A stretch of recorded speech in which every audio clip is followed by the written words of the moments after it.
Hey guys, John here, and I'm doing a little revisit review of Deadpool. Now, a lot of times we see movies in theaters and we have either a positive, negative, or a mediocre reaction, but what happens when we go back and watch it again a few months later?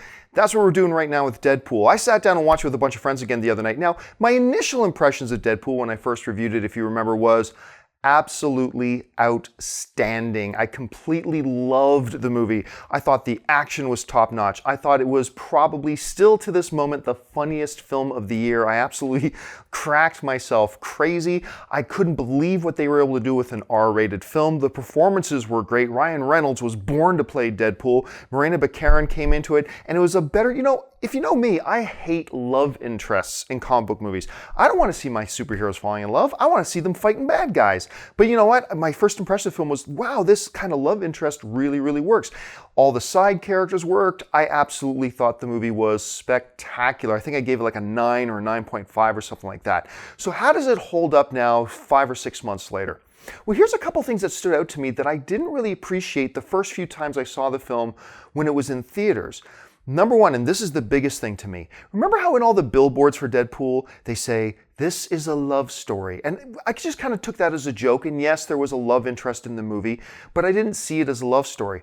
Sitting down and watching it again, because I sat down and watched it with this girlfriend of mine who hadn't seen the movie yet, and I'm watching it a little bit from her perspective, and I realized watching it this time, this really is a love story. At the core of Deadpool, it is ultimately a romance love story. It's kind of in its own twisted way a rom-com. But here's the thing, the affection that you felt, regardless of the completely way over the top and R-rated way they show it, but the affection that they developed between Ryan Reynolds' character, Morena Baccarin, was palpable. I mean, you could feel it. It was intense. You could feel how crazy in love that this man was with this woman. And then you understand the motivation. Like when I first watched it, I thought Deadpool is being motivated by revenge because of what was done to his face. He wants to find Francis. But then watching it this time, I kind of saw it from a completely different point of view. It was this dude really is completely motivated by love. And so when you get to that scene where Ajax kidnaps Morena Baccarin's character, and then Weasel and O.T.J. Miller and Ryan Reynolds go back to his apartment, and Ryan Reynolds is freaking out, going, ah, ah, and he's just freaking out. You totally felt it, and it made it completely believable. And in those emotional moments when he's professing his love and what she means to him and all that kind of stuff, I saw the girl sitting next to me, and she's actually tearing up, and I just remember thinking, this really does work purely as a love story. I cannot believe it. The other thing that really stood out to me was the first few times I saw the film, I just saw, the blind owl as being a device for a couple of quick side jokes. But again, on the emotional level, she really propels the story forward because you felt like she became that emotional grounding for Wade Wilson during that period that he was Deadpool and separated from Morena Baccarin and all that kind of stuff. And the jokes, when you understand the emotional attachment that the two of the characters have, and they didn't even do anything to develop it, the way they set it up, you just instantly felt the emotional connection between Blind Owl and Wade. And it works so that when the jokes that are delivered between the two of them, once I kind of saw through the veil and I understood the emotional connection between them, it actually made the jokes work even more.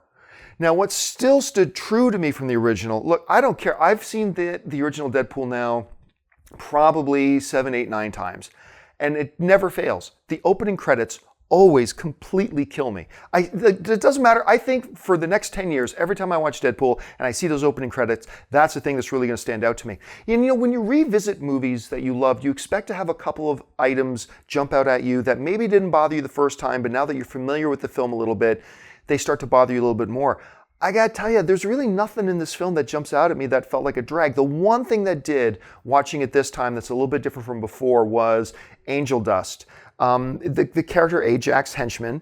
The first few times I saw it, it's like, okay, she's a side character, no big deal.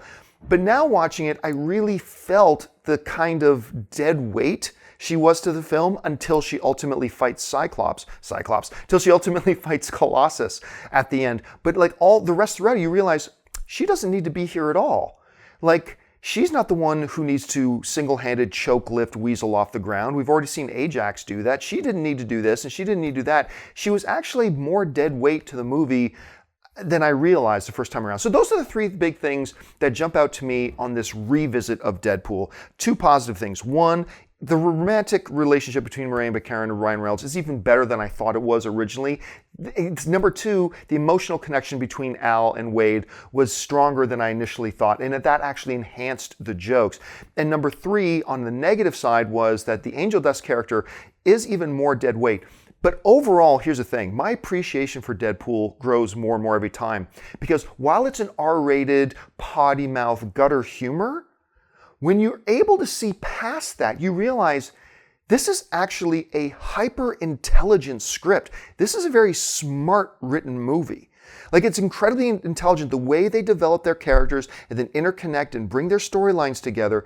This is actually kind of on another level, kind of intelligence for Scream. And you don't think of it that way, because he's dropping F-bombs every 10 seconds and doing ball and fart jokes and all that kind of stuff. So, but beneath that veneer is a really hyper-intelligent movie. So that is my revisit of Deadpool. Let me know what changed for you the second, third, or fourth times that you saw Deadpool that maybe you didn't notice the first time around. Hey guys, since you're here already, why don't you just take a second, click on the subscribe button, become a subscriber to the John Campea YouTube channel here. Don't forget, I do my podcast here a few times a week as well as give all my movie reviews. And make sure you're following me on Facebook and Twitter, simply @JohnCampea. That'll do it for me, guys, for my revisit review of Deadpool. Thanks for joining me. And until next time, bye-bye.